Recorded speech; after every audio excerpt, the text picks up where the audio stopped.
Welcome to this week's episode of the Baseball Together podcast, where we talk about the World Series right now. Welcome to the Baseball Together podcast with your hosts, Blackjack Brad and Briggy Blue Eyes. And now, Baseball Together.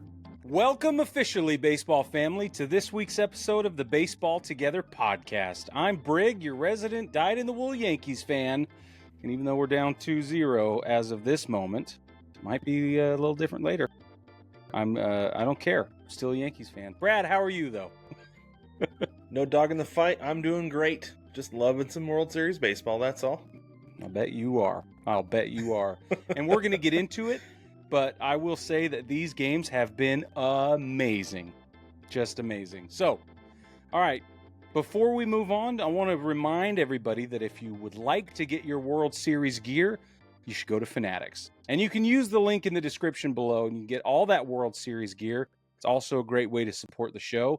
And even if your team is eliminated, was eliminated, or soon will be possibly eliminated, you can still pick up awesome merch like this. I have the new World Series hat on. Very excited about it. It fits great, looks great. Yeah. So you can go to fanatics.com. Some of the stuff's going to be discounted soon. Like, let's be honest. And then there's college football stuff. And I went on the other day. The Army-Navy game's coming up. Very excited. We celebrate the Army-Navy game at my house every year. Bought everybody some new merch for that. Used Fanatics. Used our code. It was terrific. So if you want to get your gear ahead of the big game, you can use the link in the description. Go to fanatics.com and you can get that gear there. All right. Now, I want to go back. I want to make it very clear that even though I'm a Yankees fan, and even though we're down 2-0, these games... At this moment. So, hold on, Brig, real quick. Anybody joining, we're recording before Game 3. This segment is recorded before Game 3 because we wanted to be able to watch the game and still get this podcast episode out on Tuesday. Right. So, as of this moment, yes, it is 2-0. The Dodgers are ahead. But by the time we get to the second segment today, we will have watched Game 3 and we'll share reaction there. Correct. Thanks for that, Brad. That is a really good call out. So anyway, as of this moment, it is, 6:45 p.m. Eastern Standard Time, ahead of Game 3. I'm still optimistic, and these games have been incredible. Game 1 was incredible. Like, yeah, it sucked. My team lost, yada, yada. Still incredible baseball. It was. Well, and this is the thing, is I think you should be optimistic because they say the series doesn't start until the home team's lost. Home team still hasn't lost. The Dodgers did their job, protected home field. Now it's the Yankees' turn to do their job. We don't know what's going to happen. We're going to get into these, and we're going to talk about them more, but the Yankees were there the entire way. Yes. Yep. Right? It was Nothing has been a blowout. Yeah, it was never like watching the Dodgers play the Mets where it was like, okay, this game's over in the fourth inning. Right. 8-0, 9-0 games. Like, we haven't seen anything like that. And we acknowledged, let me formally state that we acknowledged the offensive superiority that the Dodgers simply possess. Like, they are just offensive juggernauts. And yet, they have been held in check for most of the first two games. Well, 10 runs between two games sounds like a lot, but for the team that put up what they did against the Mets, it is really not. It's not. But, I mean, and you can't say, well, if we take away the Grand Slam, because you can't do that. Like, it's there. Right. And I hear Yankees fans saying that. If we take away the Grand Slam, it's like, shut up. Freddie Freeman hit a Grand Slam. Okay? There's 4 runs right there. You can't argue with it. But ultimately, what it comes down to is, and we'll talk about it right now, because there were some real mismanaged pitching decisions in Game 1 on the Yankees side that I think are the reasons they lost the game, right? Obviously, their offense needs to come out and perform. Nobody's going to argue with that. They failed, absolutely. But I do think that some of those pitching decisions were just egregious, I guess is the right answer, the right word for it. So let's recap Game 1. Brief overview, just to give everybody an idea of what happened. The Yankees scored 3 runs on 10 hits, 1 homer. They had 14 total bases. They stole 4 in game 1. They left 11 on base with 1 error. They went 1 for 8 with runners in scoring position. Hold that thought. Pause.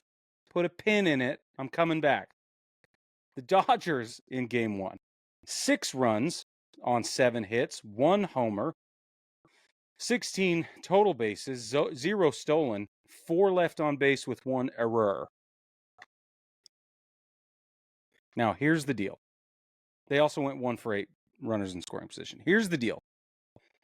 I said at the beginning of the playoffs, when the Yankees entered the ALDS, I said that if they lose, it will be because of the left on base statistic, right? You can you can find the reason in that one column. I've been saying it since the beginning. I stand by it. It's the same. 11-4, Brad. The Yankees left 11 men on base. You want to figure out why they lost? And went 1 for 8 with runners in scoring position. To me, that's the egregious part. And the Dodgers were the same, right? Like, and this is one of the things that makes Major League Baseball so hard. Is you can get guys in scoring position, but still getting them around is tough because there's something about the mentality of a big league pitcher that it changes, right? Yeah. Something changes when guys get into scoring position, and it's hard to get those guys around. You see it, like, if you've spent any significant amount of time watching baseball in the minor leagues and I've had a chance to talk to people who work in player development. We both had a chance to talk to people who work in player development. I've talked to people who specifically work to develop pitchers. And in the minor leagues, they have a number that they want the guy to reach.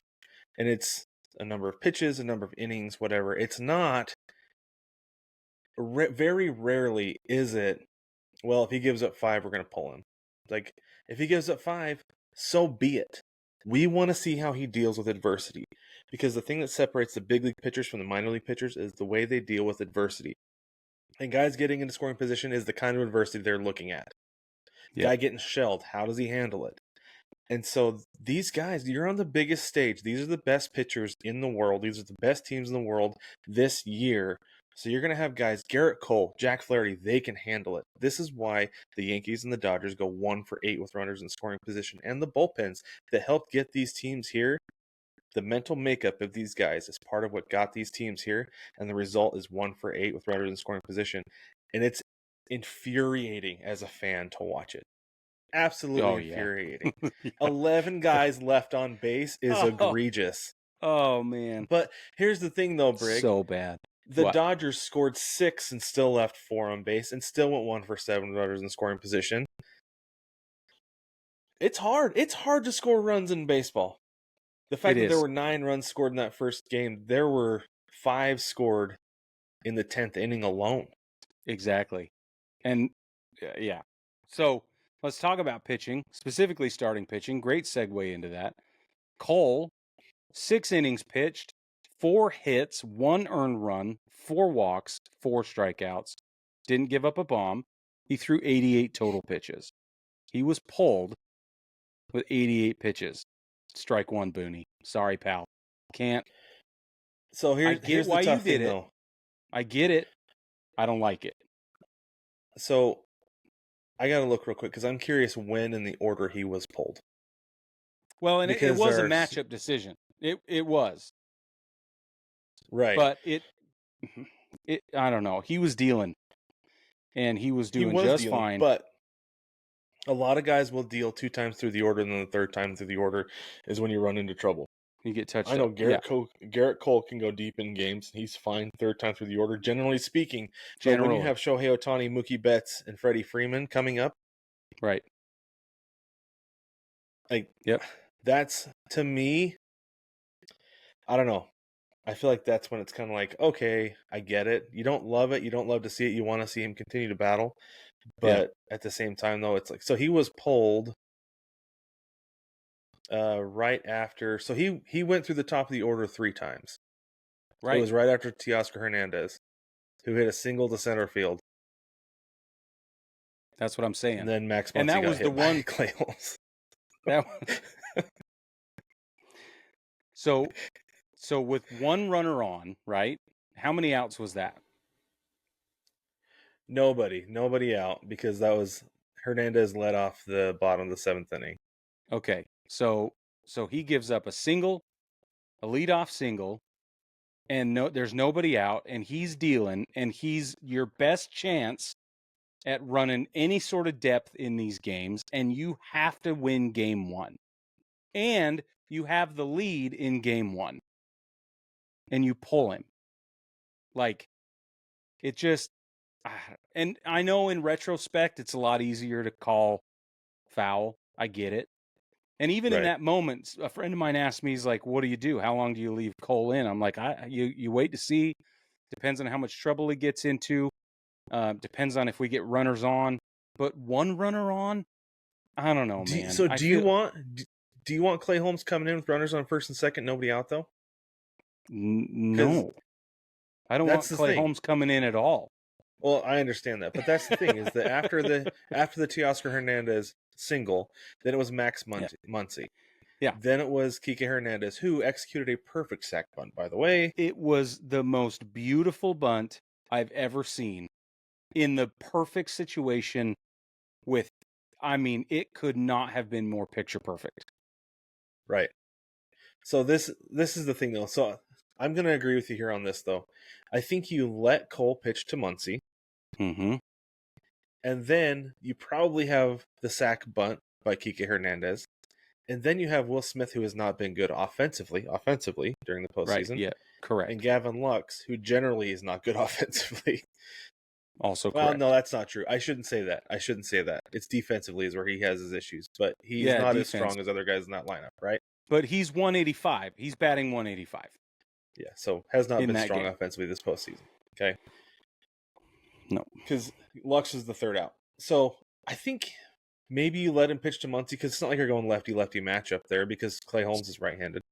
Yep. So it's fine. I don't see the Muncy problem.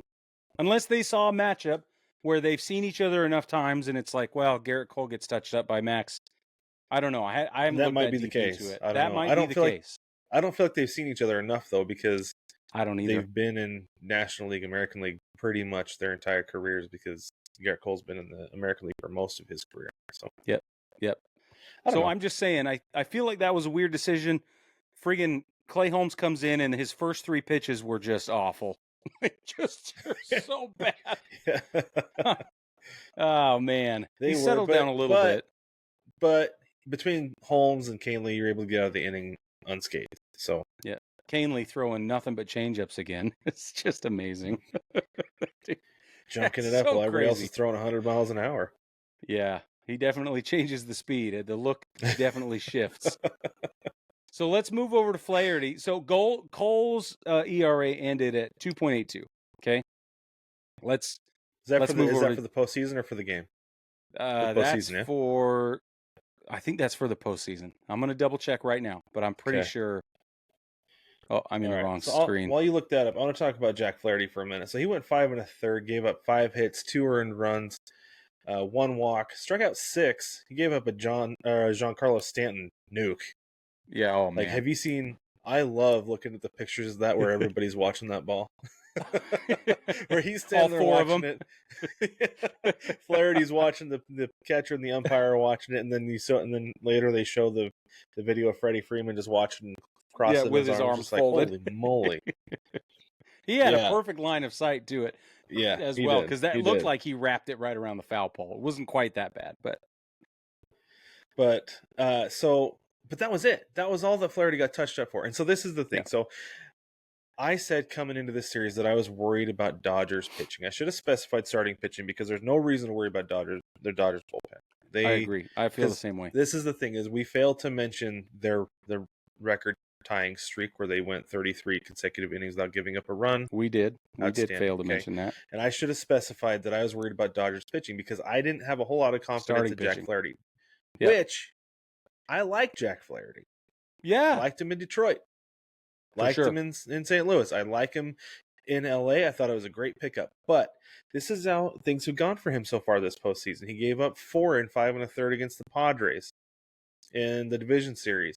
And then he went out in game 1 of the NLCS and was lights out for 7 innings. 2 hits, shutout ball, struck out half a dozen, right, in game 1. But then he comes out in game 5. And, Brig, I was talking to you, I think, when that game started, when game 5 started. I said, I don't like the way Flaherty looks today. Yeah, he looks bad. I don't think he's got it. Yeah, that's what you said. He got touched up for 8 after 3 innings. Mm-hmm. And Dave Roberts came out and said that he wasn't feeling well. Based on what happened during the division series, I don't believe him because he hasn't given me a reason to. Yeah, I agree. And so that's two out of that too. Yeah, 2 out of his 3 starts where he's gotten touched up. Okay. Mm-hmm. And so I was worried about Flaherty coming into the World Series. At this point, though, I'm not. I think this is going to be the guy who we're going to see. 5 1/3, 5 hits, 2 runs. And those 2 runs, like I said, came off of a 2-run bomb from Stanton. Yeah, right. And that's going to one swing. Yeah, especially the way Stanton's rolling right now. Yeah. So he only walked one guy at a half a dozen Ks again, right? Yeah. 90 pitches. He locked it down. He got out there and did his job. Everything they asked him to do, he got it done. So he did. Good for Flaherty. Postseason ERA is now 6.1. 6.10. Right, which is like, that was the thing that kind of worried me. But like I said, it's from those two innings where he got roughed, or 2 outings where he got roughed up. So, and really, most of that was 2 innings. So, right. There's here's the scoring. Let's go through the scoring in game 1. Dodgers, nobody scored till the 5th inning, by the way. And it was the bottom of the 5th inning at that. LA scores 1 in the 5th on a Will Smith sac fly to right. Kike scores from 3rd. Okay. Then in the 6th is when Stanton homers. Soto comes in. 2 runs. It's lead change, 2-1. Dodgers tie it in the 8th. Mookie Betts has a sac fly to center. Ohtani scores. There's 1 run. New York answers back in the top of the 10th. Volpe grounds into a force. Tommy Edman that day played shortstop. That dude's amazing. Fumbled it. Had a difficult time trying to toss it out. Jazz scores from 3rd. Rizzo's out at 2nd on the force, which ended up being kind of like a crappy fielder's choice situation because they really could have turned 2, but they weren't able to. So Volpe's safe at 1st. 1 run scores. And then the grand slam, the friggin' salami in the 10th. Now, here's how the 10th goes. Let me explain how the 10th goes. Thanks, Brad. Bottom of the 10th, we've got Gavin Lux on 1st. Okay, Tommy Edman singles to 2nd base, which at that point was Oswaldo Cabrera. Oswaldo Cabrera was brought in. Okay. He had problems defensively. Okay, so with 1 out, the Yankees brought in Nestor Cortez. He hadn't pitched in like. Hold on, let's talk about Oswaldo Cabrera and Tommy Edman here for a minute, because Tommy Edman got eaten up early in the game and had an error. He did, right? Yeah. And then he had that where he fumbled the exchange, but that was a tough play. He had to dive to his left to get it. Was going to have to dig it out of his glove and flip it. Yeah, that's a big league play. He can make that play, but also this is the thing, and this is. I know it's obviously not the same stage, but I can understand it from this aspect. Last Thursday night, my son had his last football game. Yeah, here you go. They were ending the flag football season with a tournament, and he had never played in a flag football tournament before. And I could tell he was a little amped up because he plays center and center/tight end because everybody's eligible in flag football. Of course, but he snapped 2 balls over the quarterback's head. Yeah, he hasn't done that all season long. Has not done it all year long. And so I went and talked to him. I was like, "Hey, I know you're a little amped up. Just take a breath. Just hit him in the chest, and you'll be all right." He didn't have a problem the rest of the game. So I feel like Tommy Edman probably came out there a little amped up, right? Got chewed up by that ball. That happens. It's going to happen to somebody at some point. I think it happened to Oswaldo Cabrera as well. I think he might have been a little amped up. Yeah. And when it came down to maybe not quite a routine play, but a little bit more difficult play, but not anything that was really super hard for a big leaguer. He was maybe a little amped up, and it chewed him up a little bit. And so I feel like in game 1 and 2 of the World Series, you're going to see stuff like that, and I'm willing to forgive it for that reason. Like, man, he's amped up, got a little bit of the big game jitters, and not because he's nervous, but because the adrenaline's pumping extra, right? Oh yeah. And so Oz comes off the bench, straight cold. Yeah, so that's going to be his first chance. His first chance in the World Series, of course you're going to be amped up for it. Absolutely. I think so too. Yeah. So, okay. Sorry, go ahead. No, it's okay. So with one out, then the Yankees bring in Nestor Cortes. Nestor Cortes had not thrown a single live pitch in a game for 37 days. Okay? When Aaron Boone was asked later why, he said, I just like the matchup. He had some great bullpen sessions, and you're like, okay, all right, that's fine. Oh, and you can see it. You can see it too, going lefty-lefty. Right? I can see it. You're gonna force Mookie Betts to go to the right side of the plate. Well, first you're going lefty on lefty with Ohtani. You're forcing Mookie Betts to the right side of the plate, but I think that their plan all along was to intentionally walk him no matter what happened. Right. Well, I guess you got the bases loaded. You got nowhere to put him, but I'm just saying, like, weird pitching decision. Is there another lefty in the Yankees bullpen? I'd have to look deeper. Or is he the only one? Because I know the Mariners, the only guy they had this year was Saucedo for a long time. No, I don't. I feel like he's not, because I think Tim Hill's a lefty, right? And that's the decision that I think I would have made. But again, I don't know. He didn't have enough time to smoke his heaters before he got in, though. Well, and the thing is, it's like Nasty Nestor's been a starting pitcher most of the season. They brought him out of the pen like once when it mattered. Mm-hmm. Tim Hill is a lefty. Tim Hill comes out of the pen all the time. Dude's always amped up. He's been lightning in a bottle the whole time. I don't understand why the lefty-lefty matchup goes to Nestor Cortes instead of Tim Hill. I just don't understand. So I don't know. Freddie Freeman, let's see. Let me see if I can get this right. 224 plate appearances, okay, versus lefties, batting 250, 335, 427 with a 762 OPS. That's just this season. I saw a graphic that illustrated. There's certain guys, though, that it doesn't matter the splits. Right. You're not going to get them. But I do think that what you're trying to do, though, is you're still trying to get the best matchup that's in your favor, because there's probably not going to be a good matchup regardless. It's Freddie freaking Freeman. Right. In a big moment. You can't tell me that Nestor was the better choice.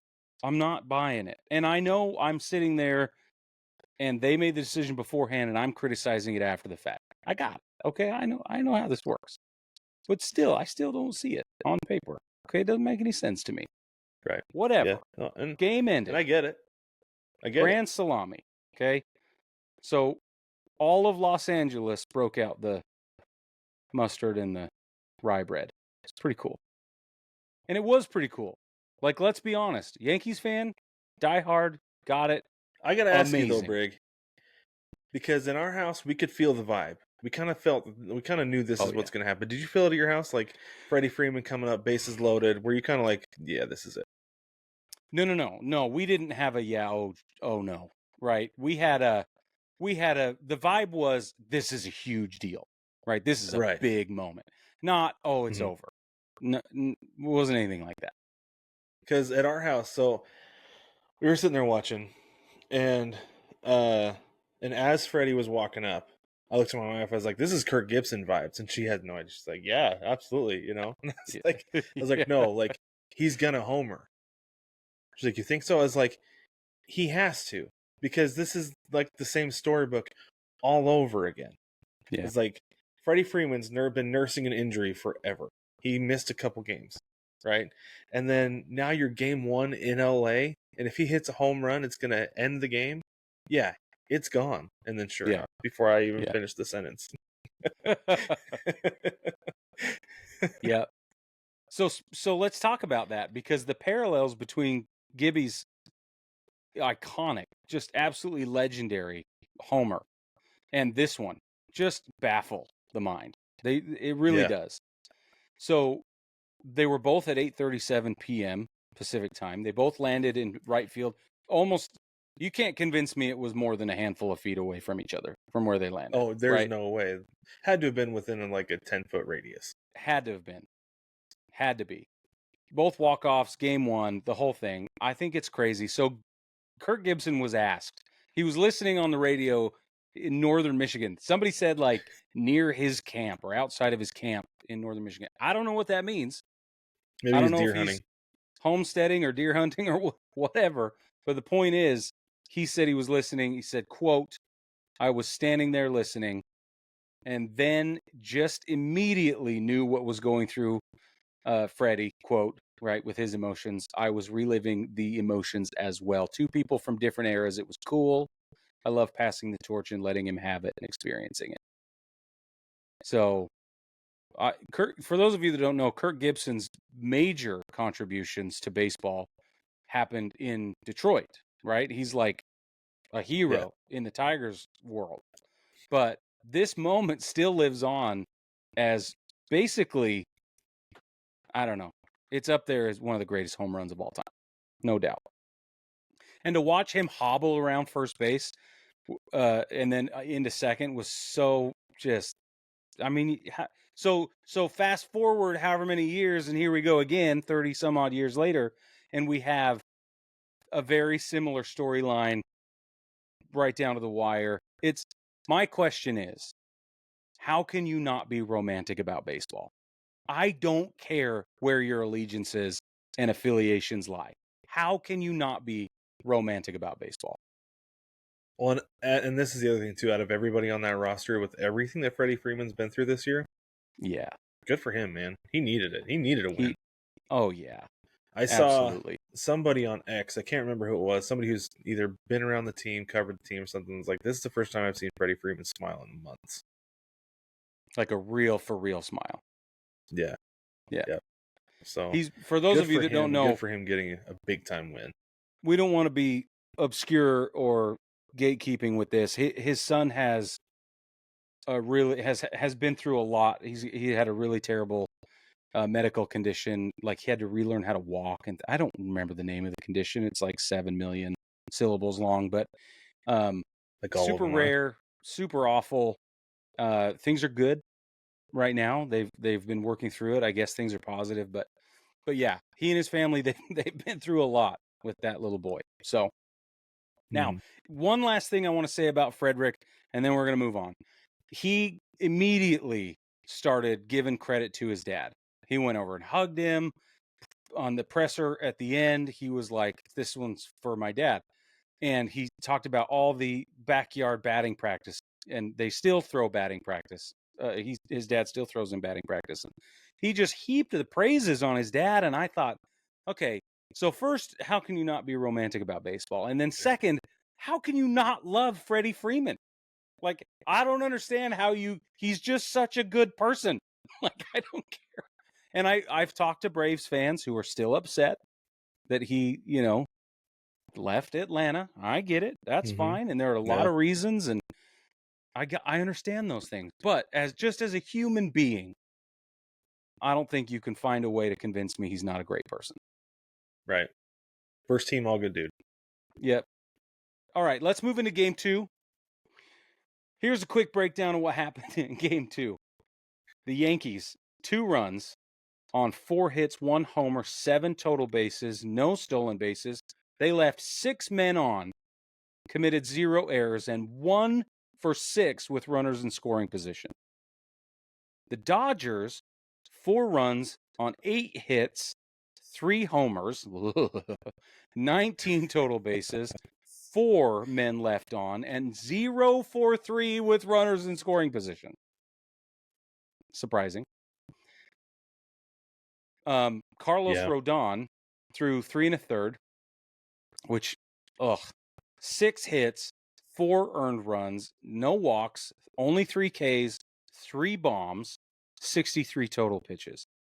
On the other side, freaking Yoshi Yamamoto dominated. 6 1/3, 1 hit, 1 earned run, 2 walks, 4 Ks, 1 bomb. He did give up a homer on 86 pitches. Rodon's postseason ERA is now 5.60, and Yama's postseason is 3.86. This was the game, I will tell you, when we went into, as soon as game 1 ended, I said, Ruh-roh, that was the one the Yankees had to have won because I knew they were going to lose game 2. You didn't trust Rodon at all? Not at all. Nope. He's so off and on. So I was a little worried about Yamamoto. Right. Okay, because he does have a track. I don't want to say a track record, but it's happened where he's gotten touched up. He's gotten roughed up a little bit. Yep. Game 1 in the NLDS against the Padres, he gave up 5 runs in 3 innings. Yep. Okay, but since then he's been good. I mean, then it was no runs in 5, 2 runs in 4 and a third, and then now not just 1 run in 6 and a third, but 1 hit in 6 and a third. Yeah, 1 hit. I think you can pretty much put it in there, lock it in that Yamamoto is going to be nails when you need him in the World Series. That if he has to go again, they're fine. Yeah, I think so too. I think that for me, Yamamoto and Flaherty have answered all of my questions and concerns and side remarks regarding their ability to throw the game that the Dodgers need in the World Series. If they're going to need those guys again, I wouldn't be worried as a Dodgers fan. Yeah, I agree. So 225 is the Padres' batting average in the postseason this year. Okay, 225. All right. The Yankees' postseason batting average, hold please, I'm going to get it for you. Oh, no. Stats. The Yankees' postseason batting average is 230. So it's better than I thought, but I would expect the Padres to have done better against Yama than the Yankees, right? Just based on numbers alone, that's what I would expect, and that's what happened. And they've seen him more, but Yamamoto he shut down the Yankees this year, though. Oh yeah, in the time that's that he part of why I was worried. Yeah, it was a combination of scared of Yama and afraid for Rodon, I think is how I was feeling. So let's go through the scoring. Super interesting. So Los Angeles picked up a run in the second, Tommy Edmonds solo homer. And then New York answered back in the third, Soto with a solo homer. And then in the bottom of the third, the Dodgers answer back and get 3. Teoscar Hernandez homers, and then Betts scores with that. It's a 2-run homer. And then Freddie steps up and does it again and hits a solo shot. Nothing happened scoring-wise until the 9th inning. Stanton singles to left. That scores Juan Soto. But the top of the 9th was way more interesting than that indicates. And here's the breakdown. Los Angeles brings Trinan into pitch. Okay, Soto singles. Then there's a wild pitch. Soto runs to second. He steals second. Judge strikes out swinging. Bet you can't guess that happened. That's the first out. Stanton singles. Soto scores. Game goes 2-4 in favor of the Dodgers. Then Jazz singles to right. Stanton moves to second. Rizzo's hit by a pitch because, of course, he was. The bases are loaded. Oswaldo Cabrera is brought in to run for Rizzo. Okay. Oswaldo, so he pinch runs. Volpe strikes out swinging. That's 2 outs. And then Trinan is replaced with Vezia. And then Boone decides to bat Jose Trevino instead of Austin Wells. Got it. I understand that. But then on the first pitch, Trevi flies out to center field. Ball game over. Vezia threw 1 pitch. Just 1. That was it. So I just feel like there was more positive momentum in the 9th than the score indicates. Still lost. Right. Yeah. So I was actually, because that was Saturday night, so I was actually at a Halloween party when this was going on. Yeah, you were. I was sitting there watching the game, and they had the game on at the party. And so I noticed, I was watching on my phone, and I was like, oh, shoot, the 9th is super interesting. So I actually got up and watched on the big 87-inch TV, which was pretty awesome, by the way. And because I was expecting at least one more run to get plated in the 9th inning. Yeah, me too. Expecting it, hoping it that was going to happen, but at the same time, though, I don't know. It's one of those things where it's like Trevino, Wells at this point in the game? Like, I'll give you the answer to that question. This postseason, Austin Wells is batting .098. Right. Yeah. His on base is 159, slugging he hasn't been good at the plate, and that's why you've seen more Trevino. Yeah, and Trevino, and that's 3 at bats with 1 hit. That's good enough for 333. Right, but he has an RBI. He has a whole RBI. But is there anybody else? Is there anybody else on the bench you can bring in to pinch hit for him at that situation, and then bring in Trevino to catch instead for like a double shift or a double switch? Yeah. No, I don't think so.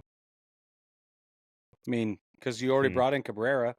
You could try Jason Dominguez, but he's played in 3 games and scored 1 run. Right. But he hasn't even had an at-bat this postseason. Right. Yeah. So mostly what you have on your bench is pinch runners as opposed to pinch hitters at that point. Yeah. Yeah. Anyway, that's how the top of the 9th went. So let's go through one thing I want to make very clear. I feel really strongly about this, Brad. I hate to get all solemn on us, but it's important. At the bottom of the 7th, Shohei Ohtani was caught trying to steal second base.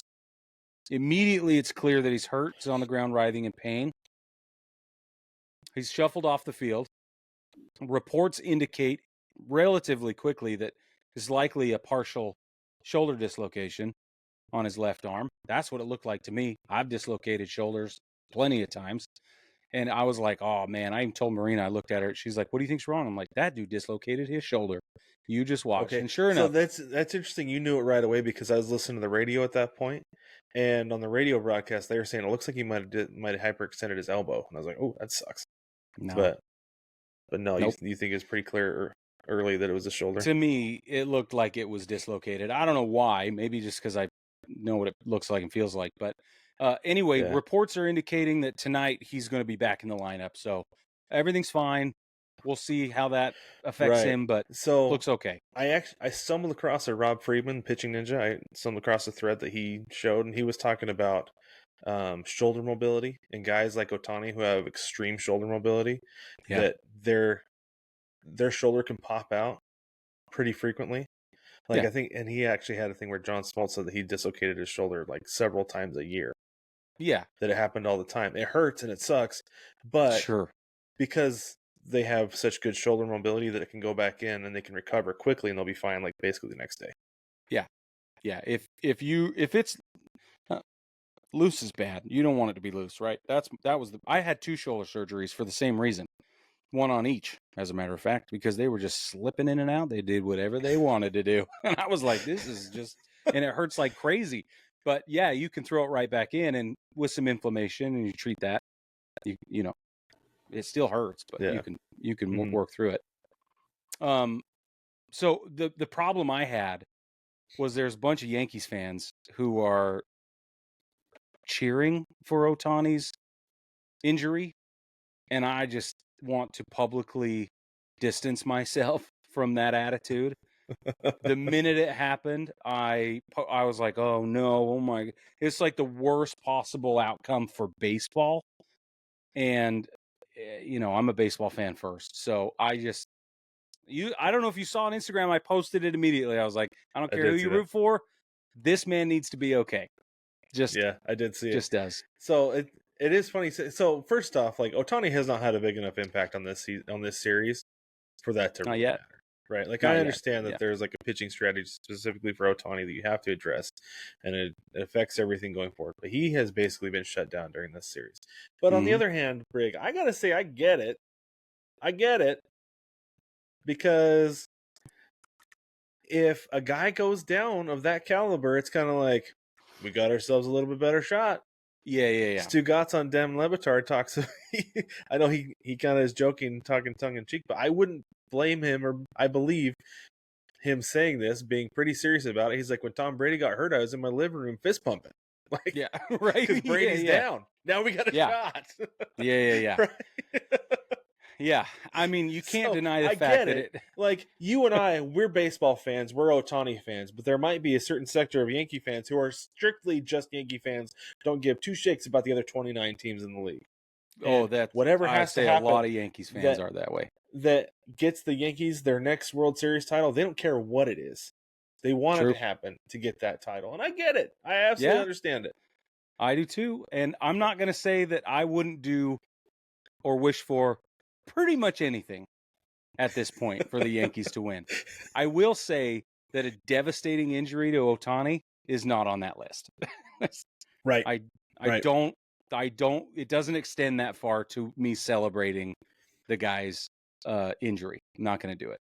So, a couple things I wanted to bring up. I thought the Ice Cube leading off the festivities was unbelievable. I thought it was so cool. I was really pumped for that. Did you enjoy that? I missed that. Oh, it was just millennial. I typically don't have a chance to turn stuff on, Brig, until like right as it's starting because of my TV rights around the house. So right. Yeah. Yeah. I turned it on, I try to turn it on early if I can, and I just happen to really enjoy this one. So nice. One thing well, we'll talk about that later cuz we're coming back after the break, after the game. So right. But another thing I did want to bring up is that it has now come out that Carlos Rodon has had a blister on his finger, which I'm just absolutely sure is true. It's just been there. And that it affected his breaking ball, and so that's why he relied on his fastball more and whatever. My thoughts are, if you know your guy has a blister and it's messing with his delivery, you don't start him. Possibly. But I mean, if you can help it. If you can help it. Now, if he's hiding it, that's different. I don't know the whole story. I have no idea. Right? If there's other back channel stuff going on or clubhouse stuff going on that I don't know about, whatever. For sure I got you. But if they're aware that he had a blister on a finger that is critical to throwing his breaking ball, we have another weird manager pitching decision. So I think you miss a game because of a blister in August. Yeah. In April. I don't think you do in October. If there's a way you can throw the ball, you throw the ball in October. I agree with Schilling that. in the bloody sock. It may have been ketchup. It may have been blood. To this day, I don't know. But he was able to throw the ball, so he went out there and did it. This is the thing. Major League Baseball players in general are different animals that you and I cannot relate to. Correct. They're different kinds of people that we cannot comprehend. So there is some level of Carlos Rodon being like, I got a blister on my finger, which I know sounds stupid. Right? Yeah, but football players play with broken hands, broken arms, whatever. I don't care. Yeah, different sport. This is a very meticulous thing with a pitcher to have a blister on his finger that affects his breaking ball. But if he says, no, I'm good, I can do it, Aaron Boone has to go with it. You got to trust your guy. You got to. Especially in October. I agree. I'm just saying, it's interesting that it came out as an alibi. I hate when that happens. It feels cowardly. That's the problem. It does. Just like Dave Roberts saying that Flaherty was feeling under the weather. Which is why I told you to put a pin in that earlier, because it's the same thing. It feels like a cowardly apologetics argument, and I'm like, I don't want to hear it. So would it have come out if Rodon had pitched an outstanding game? Would they have said anything about it, or would it have been like, yeah, he did all that with a blister on his finger. Flaherty did all that, and he was not feeling well today. We probably wouldn't have heard a thing about it. Exactly. Yep, and that bothers me. I don't care if you like it or not. That bothers me.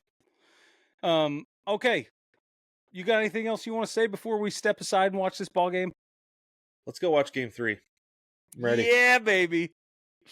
I'm excited. I hope I come back with the same level of excitement that I have now, but just in case I don't, Brad is going to lead the way in the next segment. Because either I'll be insufferable or I will be weeping into my cups. I don't know what'll happen. We'll see. We'll see what happens. So, baseball family, we'll be right back. Baseball family, some of the hardest parts about eating sunflower seeds, outside of choosing which flavor you prefer, is keeping track of the packaging and trying not to spill your seeds all over the place.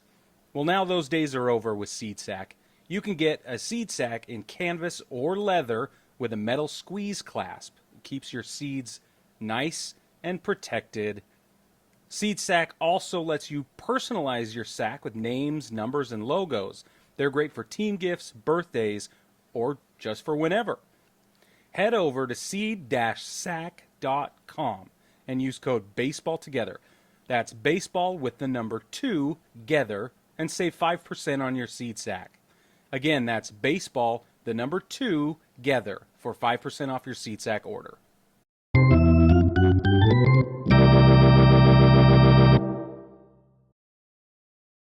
Welcome back, baseball family. We have watched Game 3. It has officially happened. Spoilers for those of you who may or may not know what happened. The Dodgers won. They've gone up 3-0. Brig is currently in mourning still.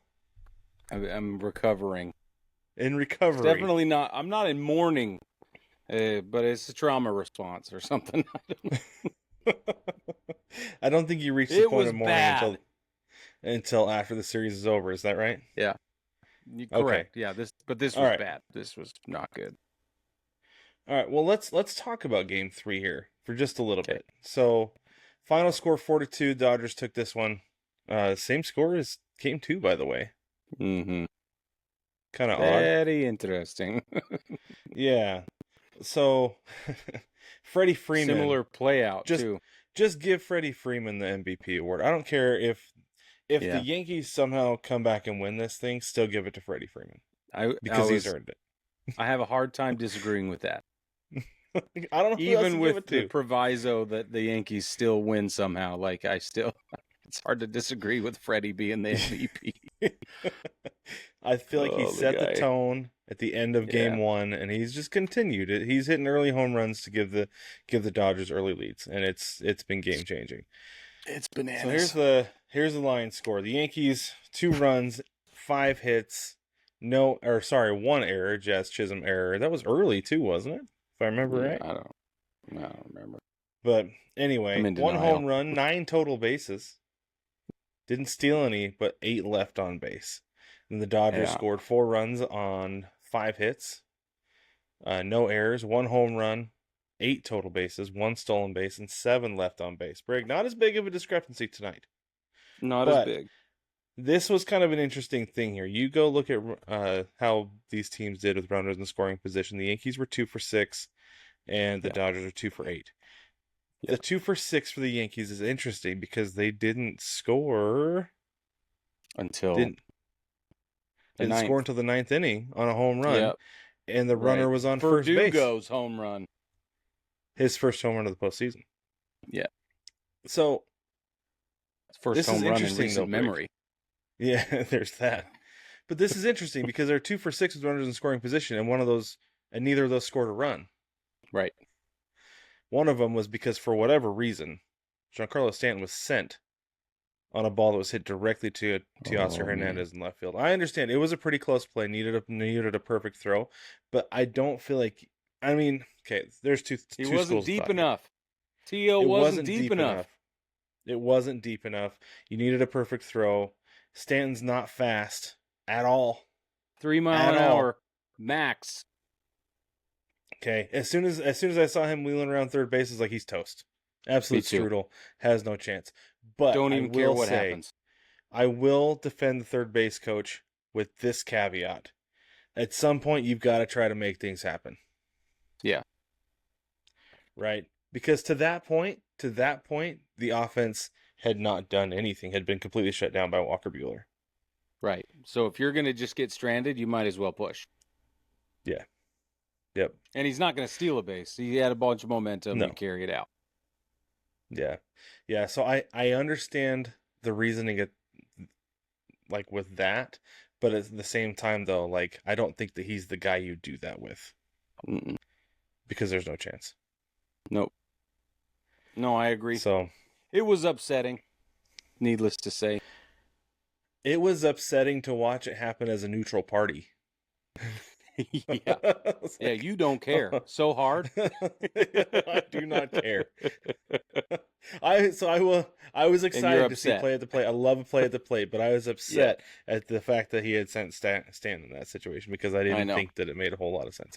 But anyway, so because there's that. You have good instincts, I guess. The Dodgers, on the other hand, were 2 for 8, and both those runs scored. Sure Kike did. Hernandez, by the way,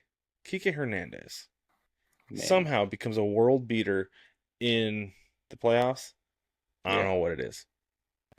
But me neither. Let's look at I want to look at his numbers tonight real quick. Okay. Because he was 1 for 4 tonight, but I'm pretty sure he was the one who drove in Gavin Lux. Am I wrong?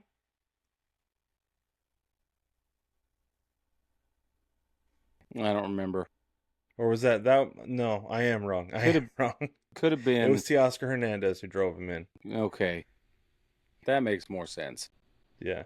No, Kike Hernandez sent Freddie Freeman first to third.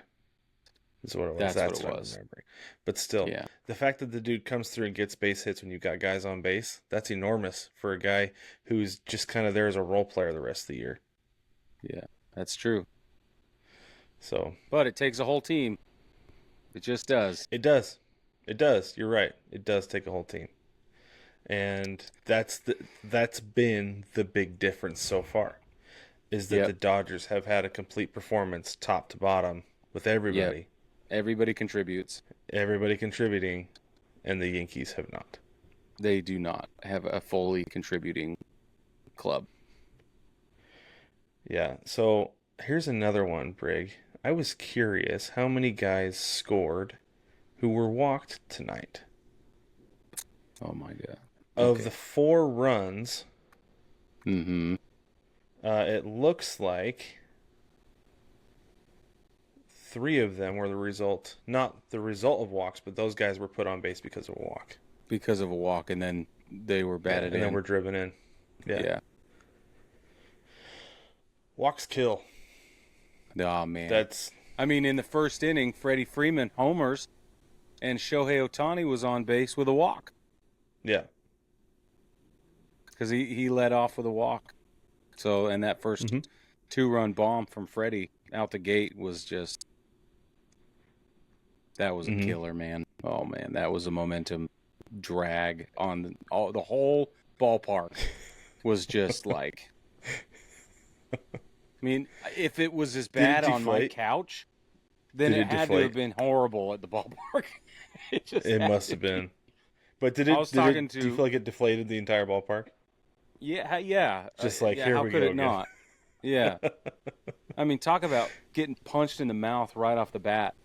At one point, so I have a friend of mine that's there, a guy I know, he's there, and I was like, how's it going? He was like, this is terrible. He says he can't believe he is there, which I think was code for, I spent a lot of money on this. And I have a little bit of evidence to support that. But yeah, he's upset. Anyway, late in the game, at one point, I can't remember where the situation was. I think it was the 7th. I'm on the television. I can hear "Let's Go Dodgers" at Yankee Stadium, and I was like, "Hold on." So I text him, and I'm like, "Am I hearing this right?" And he's like, "Yep, it's terrible." I'm like, "Holy crap!" So then I said to him, Hal Steinbrenner and Cashman should be livid. And he's like, I just don't think they are. I think they're just going to be upset. You didn't think so? He said, I think they're going to be upset that we might not get a 5th game worth of revenue. Yeah. And I was like, yeah, you're probably right. It's hard to disagree with that. Yeah. I feel like that's a big difference. Like, the team wants to win, but the Dodgers seem like they want to win all the way, like top to bottom. Oh, yeah. Yeah. I don't want to say the Yankees you don't spend that kind of money. It's such a different vibe. You don't spend that kind of money if you don't want to win, really. Like, really what it was that the Yankees spent to get Juan Soto was prospects. Yeah, they haven't spent hardly any money to get him yet. Yes, he had a big contract that they took on, but they didn't shell out the money in free agency that they're going to have to shell out to keep him. So it's going to be very telling to see what happens in this offseason, no matter what happens. If the Yankees get swept or win in 7, it doesn't matter. But it's going to be telling to see the attitude of the front office with the kind of money they throw at Juan Soto. Because if you bring him back, you've got a good chance of getting back here next year. But if you don't, I don't think you have any chance of getting back here next year. I agree. Here's the other thing. Reports are already starting to surface that the Dodgers are going to throw in their hat for the Juan Soto sweepstakes. Of course they are. Yeah. Of course they are. Yeah. Because they get players for free because of ticket revenue. Yeah, exactly. And if they do deferred payment situation like they did with Ohtani, they pretty much can afford everybody. Yeah. Yep. Yeah, no, their ticket revenue pays for everybody. They don't have to worry about TV money or anything else. Like they're getting players for free, basically. And when it comes down to it, though, everybody can afford them. Like we've said this before, anybody can afford them. It's just a matter of whether the owners are willing to spend the money. The Dodgers obviously are. Oh yeah, willing to spend the money. The Yankees, so are the Mets. Historically, have been willing to. The Mets absolutely are. But like I said, it's going to be interesting to see if this leadership group with the Yankees is willing to, or if they're like, we just, I don't know. We'll see. We'll see what happens. I didn't mean to sound like an Italian mobster there, by the way. It was nice. I liked it. Also, I have an intuitive gut feeling about how this is going to go, and I will save it until it is prime, until it is absolutely relevant. It is not at this moment. We will finish the World Series first. Oh, you're talking. Oh, okay. You're talking about the come back in another episode when I tell you what I think about Juan Soto. Okay. And his prospects. That sounds good. But let's talk about Juan Soto for just a minute, because we were looking at something earlier and we kind of skipped over, but we saw it again tonight. Mm-hmm. Defensive issues. So he did say coming into the season that he wanted to get better at defense, which is commendable, right? Yeah, of course. This guy knows his weaknesses. Anytime a guy who's worth that much money says, I want to get better here specifically, is like, wow, that's amazing. Yeah, like, good for him, because he could easily just be like, I am what I am on defense. You're paying for my bat. Whatever it is, what it is, right? For sure. Yeah.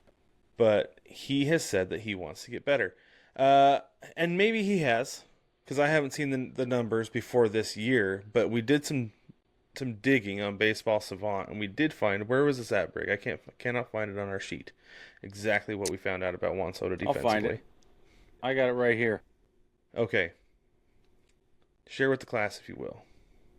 All right, so a couple of the interesting things that we noticed about Juan Soto, defensively specifically, is that obviously it can be a liability. So according to Baseball Savant, he gets a pretty good first read, like a pretty great jump off the bat, but then he has below average speed defensively, not on the base paths, but defensively has below average speed, and then it couples with below average route to the ball. So the angle of pursuit is substandard when Juan Soto's chasing balls. Which is interesting. Yeah, it is. And it's really interesting too to see the players who are below average on their route to the ball, right? Like, it's not just Juan Soto. We're not picking on him here. There are a bunch of big league outfielders who are able to correct on their poor route to the ball with their speed, right? Or their arm, right? Like Juan Soto's big thing is that he reacts to the ball well. He sees it off the bat well, and he's not delayed in his reaction, seeing like the bat or the ball off the bat and then taking a full second to react. No, he's great reacting to the ball off the bat, but he's not fast enough, and he doesn't take a good route to the ball. So when you have those two things coming together, it's hard for him to get to the ball and make a play like Mookie Betts made tonight. Mookie Betts, he had good reaction off the ball. He reacted, but again, took a poor route because he stepped back instead of forward, and then came forward. And as he was coming forward, he had the speed and the athletic ability, which I don't think Juan Soto has, to be honest with you, to not correct. Like Mookie Betts. Mookie Betts is one of the best athletes in Major League Baseball, hands down. He's a freak when it comes athlete. down to it. Yeah, it's incredible. He dives forward and makes that catch, and you texted me immediately and said Juan Soto's not making that catch. Like, no, he's putting that on a bounce. Yeah, which we then saw him do repeatedly. And then what happens when you play that ball on the bounce? That runner's going to score. Yep. Because but he's not going to lay out for it. It's not just right. athletic ability; it's also effort. I'm sorry, but there's a certain amount of like, I'm gonna get there, and I know you don't want a ball to get past you in right field. Like, I understand that, especially with runners rounding second. Like, that's a bad scenario. So I don't blame the guy for taking it off the bounce, but it's just also hard to stomach not seeing a guy really lay out for it. It's just hard. Because he could have saved a run with Tommy Edman on second base tonight. Yep. Instead of giving full effort and trying to make an athletic diving play on a ball dropping into right field, where that ball was so high and loopy, it would not have gone far past him if he'd missed it. Anthony Rizzo was right there. Gleyber Torres was right there to chase that ball down. Yeah. He had the angle to come in, make a diving catch on that ball. He tried to deke Edman, who wasn't buying it for half a second, and turned it on and scored easily because the ball was played on a bounce, and it was a little looper that just kind of dropped in right next to the pin, right? So, I don't know. It's frustrating. It can be frustrating, especially when you see it on the other side. See the effort and the athleticism on the other side, right? Yep. Yeah, and I'm not going to sit here and diss Juan Soto's athletic ability. So, for me, it's just the effort. It comes down to at least the appearance of effort. I'm not the guy. I don't know what he's putting forth. Maybe that's his 100%. I have no idea. But it doesn't, it's bad optics, especially when you're getting a 1-to-1 comparison every other half inning. And we can see, right? You know what I mean? Like that. That's, and your team is down and they need you bad. And defense is a huge problem right now. Huge problem. Well, and you look, I think you go 1-to-1 comparison across the outfields, though. Like, if you look at what the Yankees have compared to what the Dodgers have, the Dodgers just have a lot more athleticism and speed going around. Yeah, like, they do. Teoscar Hernandez is a typical left fielder. He can move, but he's not fast, right? And has the weakest arm out of everybody out there, probably.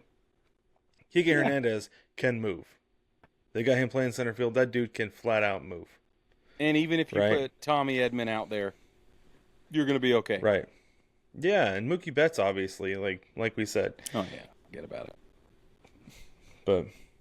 But Doogie's a great defensive left fielder. Like, Verdugo does a great job out there. I don't know, man. I don't know. I guess I'm just going off of what happened the other night with that ball bouncing off the base of the wall and shooting. Oh, when he blew a bubble. Oh my word. Like, I'm like, okay, it took a weird spin. It hit the corner. You slipped. I got it. All of that is forgivable until I saw him pop a bubblegum bubble. And then I was like, nope. You don't care. I don't care. You don't care. I don't have to care either. Right? Like, you get no apologies from me at all. I'm still mad. And I don't, it's just probably autopilot. He's been blowing bubbles his whole life playing defense. Like, whatever, that's fine. Again, it just comes back to it's a bad look. It's just a bad look in that moment. Yeah. But because he extended the game by Robin Ohtani, right, in game one. Yep. So, so the effort, for the most part, is there. And the quality of defense is there. But I don't think you have the speed and athleticism in the Yankees outfield that you have in the Dodgers outfield. And it's making a big difference. It's making a difference on balls dropping the outfield because the Yankees are not able to take an extra base. The Dodgers are taking extra bases. 100%. So, okay. 100%. That's game 3. Again, the Dodgers are up 3-0. We have game 4 coming up. If you're watching this on Tuesday or listening on Tuesday, tonight, 8:08 p.m. Eastern Time, again. So far, we know that Luis Gil is going. We don't know who's going for sure for the Dodgers. Oh, no, we do. TBD. Old TBD is going, taking the mound. TBD is going for the Dodgers. Yeah. He's definitely going to be starting. I'm going to guess it's going to be bullpen day. I don't know for sure. They've kind of been burning through bullpen arms so far. But listen, let's make it very clear. Let's make it very clear that this bullpen, all the way around this Dodger pitching, fabulous. It's been fabulous. Been lights out. I mean, they shut out the Yankees until the 9th, bottom of the 9th. So I think what it was, an 8 1/3 with nothing. Yeah. So, like, now hear this. We get it. we said pitching wins championships, and these have not been high-scoring games because pitching is winning this championship. And it's not the Yankees pitching. Right. The Dodgers pitching is, I mean, it's always been good, but this, I feel like, is next level. It's just incredible. Well, so coming into the season, I thought the starting pitching was still going to be their weak spot because I thought that there were enough holes that it was kind of like, okay, like maybe. No, but they, like I said, they went and they shored up. They got Glass now, and then and it's like, oh, we got May coming back. Nope. That lasted about 5 minutes. Got Buehler coming back, but he wasn't good in the regular season. He's good now. No. Somehow, this is not the Walker Buehler we saw in the regular season. No, but Walker Buehler's postseason numbers and even his World Series numbers alone are just incredible. And we didn't know that until tonight. Now it's like, oh, okay, we got it. Like we see it. Well, he was outstanding tonight, though. Dude, like he was next level good tonight. Unbelievable. I think the Dodgers throughout the season had and this might be a little bit of an exaggeration, but I think I heard that they had 700,000 starters on the IL at some point. Could have been 705,000. I don't remember, but it was a pretty revolving door all year long. It was a lot. I think that number sounds right. Yeah, I think you're right there. But feels right. But things have sorted themselves out, and not only has the bullpen been great, which I feel like got them here, but the starting pitching has been next level in the World Series. And this is one thing, Brig. Unexpectedly good. This is one thing, is that like there are certain guys who are built a little differently, and rather than the stage of Yankee Stadium getting to them, it locks them in.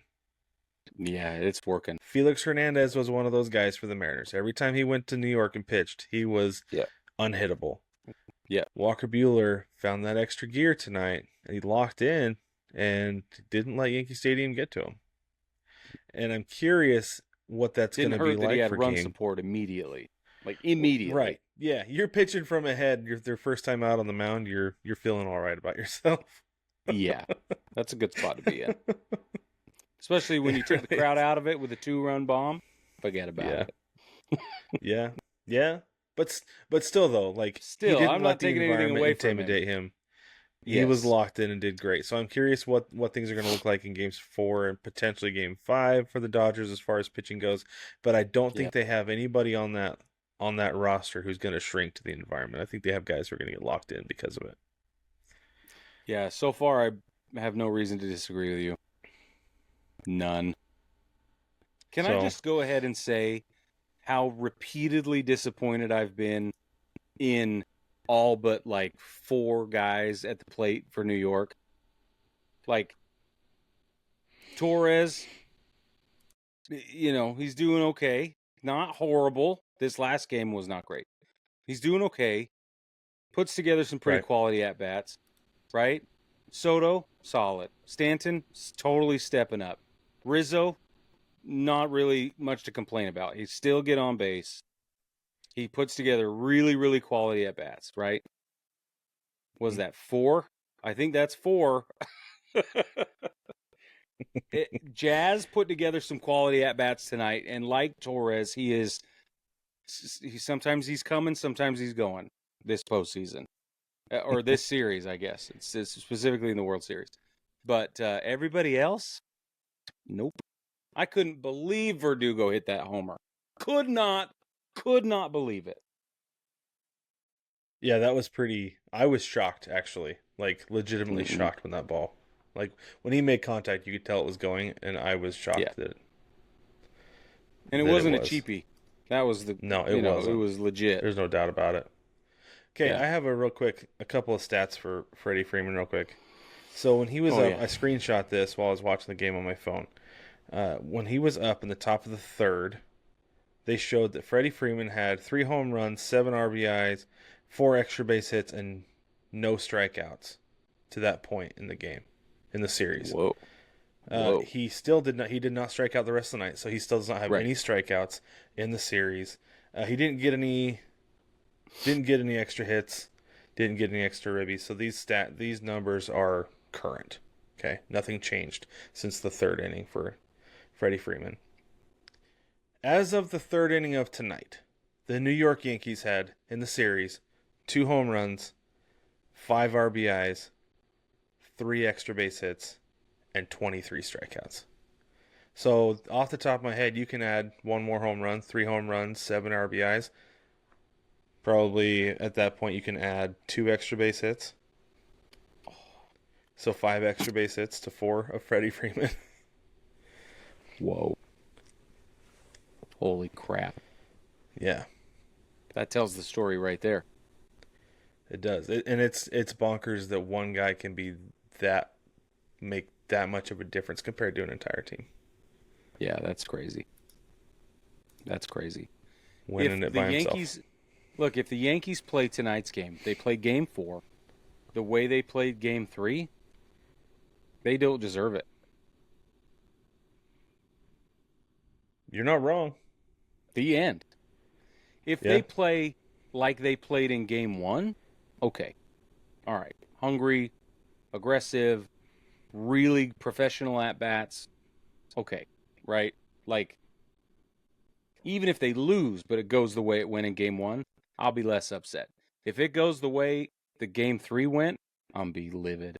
I'm going to go deeply in the morning. I'll put my head right in the sand. Good thing you have another week before you have another show. I know. So here's part of the problem is Judge. Oh my! 0 for 3 tonight. Only 1 strikeout, but he's hitting a $140 with a 580 OPS. It's not good. Not good enough at all. Not even close. No. Don't you dare hedge for him right now. Nope. Look, I love the guy. He got us to this point. We all do. Everybody does. It's been a disappointment. We want to see him perform on the biggest stage, but he has not. Nope, he has not. It's been... Can we say embarrassing? Yes, it has been. Because it's been embarrassing. I'm sure he is. I don't want to talk about him like that, but... We've talked about Ohtani being basically a non-factor in the series, and he's still hitting 245 and 837 OPS. Yeah, exactly. That you Judge has 140. Judge has 43 at-bats, 6 runs, 6 hits, 2 homers, 6 ribbies, and a stolen base, batting 140 with a 278 on base and a 580 OPS. That's all of this postseason. That's all of the postseason? That's the entire 2024 postseason. That is, you're right. He is 43 at-bats and a $140. Here's one for you. Okay, your top 3 guys. Are you ready? This is for the Yankees for the postseason. Okay. Soto is 10. This is all OPS. Soto is 1095. Stanton is 1110. Mm-hmm. And then you've got Rizzo at 926. Mm-hmm. Mm-hmm. Your next guy is Gleyber Torres at 786. Are those not the 4 guys I brought up? Those are the 4 guys you brought up. Yep. Now, where does it go from there? Your next best is Volpe at 648. Exactly. And he has not been trustworthy. Nope. It seems like he's been better than he was in the season, though, wasn't he? I don't know his numbers off the top of my head, but I know that a lot of people don't love him offensively. Am I wrong there? No. It's feast or famine. There's a reason he's batting middle of the lineup. Not it's feast or famine. I guess. I think he has less pressure in the middle than he has in... Right. And we've seen him lead off. We've seen him in other spots, but... Yeah, a lot less pressure. I think that he rose to that in the tail end of the regular season, but this postseason, it's just, I mean, I don't know, man.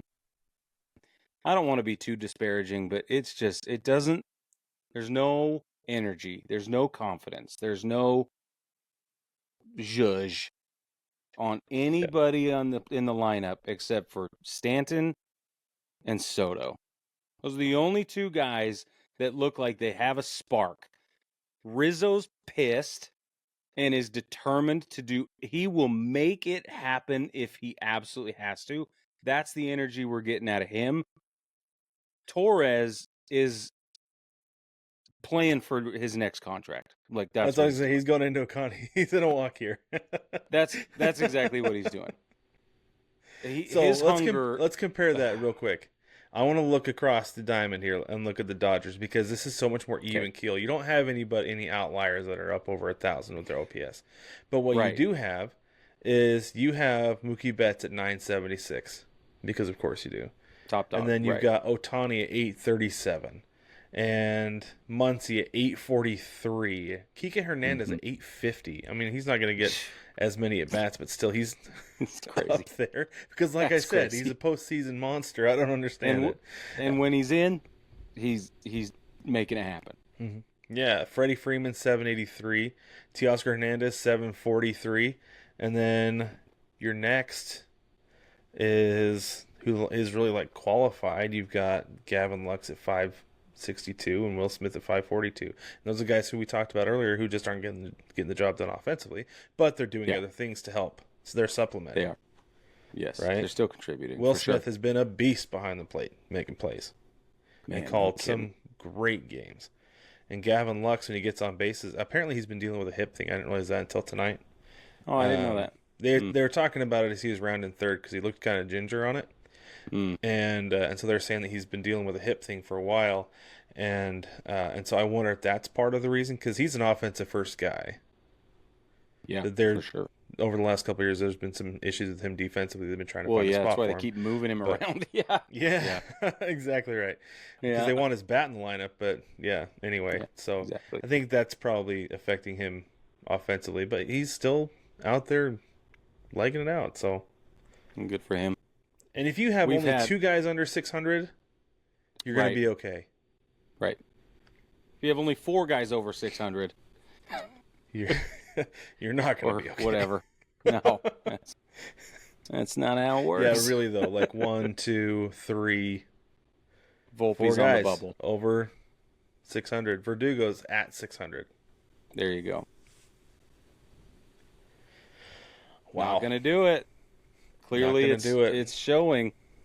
Mm-hmm. These games, like I said, scores, the runs scored, they're not telling the whole story. I was talking to my buddy. I was like, this feels like 12-0. Like it's 4-0. It feels like 12-0 is what I said. It just feels lifeless. It's out of reach. Yeah. So that was actually an interesting stat that they shared in the 9th inning.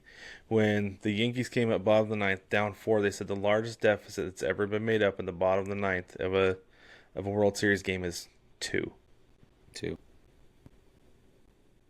That's crazy. It's crazy. And that was 2015 with the Royals. In the 12th inning, it ended up being like in the 12th inning or whatever. Mm-hmm. Yeah. Nah, man. So you're right though. It does feel out of reach because the Yankees' offense has been shut down so badly that you don't have any confidence in they get anything going until the 9th inning. Apparently, we've like stepped game it up. 2 and now game 3, and then I mean late in the game 1. So game 1, 2, and 3 have been super late life. Right, we had it in the 10th in game 1. There was a little bit of a smattering in game 2 that was in the top of the 9th, and now here we go, bottom of the 9th. 2 more runs. It's weird. It is weird. So you talked earlier about hoping that the momentum from game 2 in the 9th inning was going to carry over to game 3. Yeah, but it just didn't. No, it didn't. I'm curious if they can find a way to carry over any of that momentum from the 9th inning in game 3 over to game 4. I don't know if they'll be able to because I always call home runs rally killers, and that's what that felt like right then. My wife, my son were both like, "Oh, but it's only 2 runs." Like, but there's nobody on base. What are you gonna do? Right. Yeah, it doesn't. You got to start it all over again. Yeah. And so I understand that it cut the deficit quick, but then you've got to start again. Right. And that's the only problem I have with the home run with that kind of a deficit. Yeah. Yeah. And there were 2 outs, and it just, I mean, yep. Who doesn't love a 2-out rally? But not in the bottom of the 9th, Game 3 of the World Series. With an unreliable lineup. If you put the Dodgers lineup in that same scenario, you feel like it's going to happen, don't you? You're like, okay, maybe. Yeah. Maybe we can do it. You put the Yankees like in tonight, I was like, I don't know. Yeah. No way. I was like, honey, why don't you just go to bed? Like, it's okay. I'll be up a little while. Yeah. I'm going to go cry. It's going to be fine.